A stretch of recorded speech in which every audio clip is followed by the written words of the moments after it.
Hi സുഹൃത്തുക്കളെ, ഇന്ന് നമ്മളുള്ളത് തിരൂര് ജബ്ബാർ ഹാജിന്റെ വീട്ടിലുള്ളത്. തിരൂര് ചമ്പറുള്ള ജബ്ബാർ ഹാജിന്റെ വീട്ടില് നമ്മൾ കുറച്ചു കാലം മുന്നേ ഇവിടെ ഒരു ബയോഗ്യാസിന്റെ പ്ലാന്റ് വെച്ചു കൊടുത്തിട്ടുണ്ട്. അപ്പോൾ അയാളെ വിശേഷങ്ങളൊക്കെ ഒന്ന് അറിയാനും ആ പ്ലാന്റിന്റെ പ്രവർത്തനത്തിനെ പറ്റി അയാളോടെ നമ്മൾ നേരിട്ട് ചോദിച്ചറിയാൻ വേണ്ടി വന്നതാണ്. അപ്പോൾ നമ്മൾ നേരെ ആജിയുടെ പ്ലാന്റിന്റെ അടുത്തേക്ക് പോകാം. ജബ്ബാർ ഹാജിന്റെ വീട്ടില് എന്തൊക്കെയാ ആജി വിശേഷങ്ങളൊക്കെ? അപ്പൊ നമ്മൾ ആജിക്കാക്ക് നമ്മളെ ഒരു ബയോഗ്യാസിന്റെ പ്ലാന്റ് ഞാൻ ഫിറ്റ് ചെയ്ത് കൊടുത്തിട്ടുണ്ട്.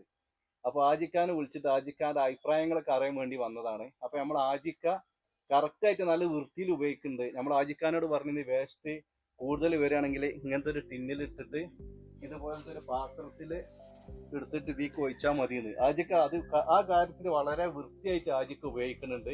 അതില് വല്ല റാഹത്തുണ്ട്. ആജിക്ക എങ്ങനെയാണ് വേസ്റ്റ് കൂടുതലുള്ളന്ന് ഒക്കെ ഇതിലിങ്ങനെ സ്റ്റോക്ക് ചെയ്ത് വെച്ചേക്കാം. നമ്മളെ വീട്ടിലത്തെ എല്ലാ വേസ്റ്റും സ്റ്റോക്ക് ചെയ്ത് വെച്ചിട്ട് ആജിക്ക ഏതായാലും എന്നും ആജിക്ക അല്ല ആജിക്കാന്റെ ഫാമിലിയാണ് വേസ്റ്റ് ഒഴിച്ചു കൊടുക്കല്. ഇന്നിപ്പോ ഞാൻ വന്നതുകൊണ്ട് നമ്മൾ വേസ്റ്റ് ഒഴിച്ചു കൊടുക്കുന്നുണ്ട്. അത് നിങ്ങൾക്ക് കാണാതാണ്. ഇത് തുറന്നിട്ട് ഇങ്ങനെയാണ് നമ്മളെ വേസ്റ്റ് ഒഴിച്ചു കൊടുക്കുന്നത്. ഇതിന് എത്രത്തോളം ഗ്യാസ് കിട്ടുന്നുണ്ട്, ആജിക്കാന്റെ അഭിപ്രായങ്ങളൊക്കെ നമുക്ക് ആജിക്കാനോട് ചോദിക്കാം. പിന്നെ ആജിക്കാന്റെ വീട്ടില് ഗ്യാസ് കത്തുന്നത് നമുക്ക് കാണാം. ആജിക്ക, എന്താ നിങ്ങൾക്ക് ഇതിനോടുള്ള അഭിപ്രായങ്ങൾ? അൽഹംദുലില്ലാ, നല്ല അഭിപ്രായമാണ്. ഒരു 2 മാസമായിട്ട് നമ്മളിത് വെച്ചിട്ട് അപ്പോൾ ഡെയിലി നമുക്ക് ഈ ഒഴിക്കുന്ന ഇത് ആ ബക്കറ്റിന് ഒരു 1.5 ബക്കറ്റ് കണ്ട് ഒഴിക്കും. എന്നാൽ ഏകദേശം ഒരു 1.5 മണിക്കൂർ കത്തിക്കാനുള്ള ഗ്യാസ് ഡെയിലി കിട്ടുന്നുണ്ട്.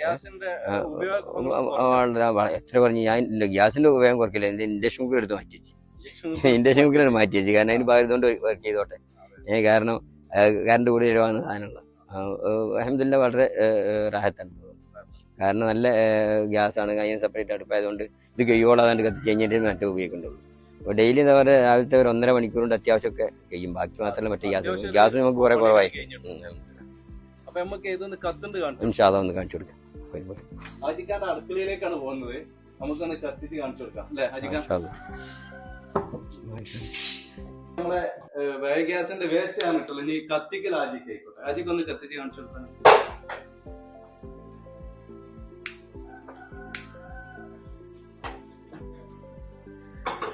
ഫ്ലെയിമാണ് ഇഷ്ടമായി. ഫ്ലെയിം നല്ല ഫ്ലെയിം. അപ്പം നമ്മൾ ഒരു ലേശം കുറച്ച് വെക്കുകയാണ്. കാരണം പുറത്ത് പോകുന്നതാ ഫ്ലെയിം നിർത്താൻ. കാണാൻ നേരെ കണ്ട ഫ്ലെയിമാണ് ഈ കത്തുന്നത്. അതാ വരുന്നത്. ഇത്രയും ഇതായിട്ട് വരുന്നത്. ഏകദേശം നമുക്ക് ഒരു 1.5 മണിക്കൂർ ഇതേമാതിരി കത്തിക്കും. ഇത് നമുക്ക് ഇത്ര ഫ്ലെയിമില് ഏകദേശം എത്ര മണിക്കൂർ? ശരാശരി 1.5 മണിക്കൂറിന് കിട്ടും. അത് ഡെയിലി രാവിലെ നമ്മൾ ഉണ്ടാകുമ്പോൾ ചായ ഉണ്ടാക്കുന്ന അതിലുണ്ടാക്കിയാൽ 1.5 മണിക്കൂർ കഴിഞ്ഞാൽ നമ്മൾ താഴ്ന്നു കഴിഞ്ഞാൽ അവിടെ നിർത്തും. പിന്നെ ഇന്നാ വൈകുന്നേരം ആകുമ്പോഴേക്ക് വീണ്ടും നമുക്ക് കുറച്ചുകൊണ്ട് കത്തിക്കാൻ കിട്ടുന്നുണ്ട്. നമുക്ക് ഡയറക്റ്റ് കണ്ടു കഴിയും. അപ്പൊ ഇത്രയാണ് നമ്മൾ ആജിക്കാന്റെ വിശേഷങ്ങള്. പിന്നെ ഇങ്ങനത്തെ ബയോഗ്യാസിന്റെ പ്ലാന്റ് ആർക്കെങ്കിലും ആണെങ്കിൽ നമ്മളെ നമ്പറിൽ കോൺടാക്ട് ചെയ്തോളി. നല്ല ഉത്തരവാദിത്തത്തോടു കൂടി നമ്മളെ ഫിറ്റ് ചെയ്ത് കൊടുക്കാം. BioCook sustains the green energy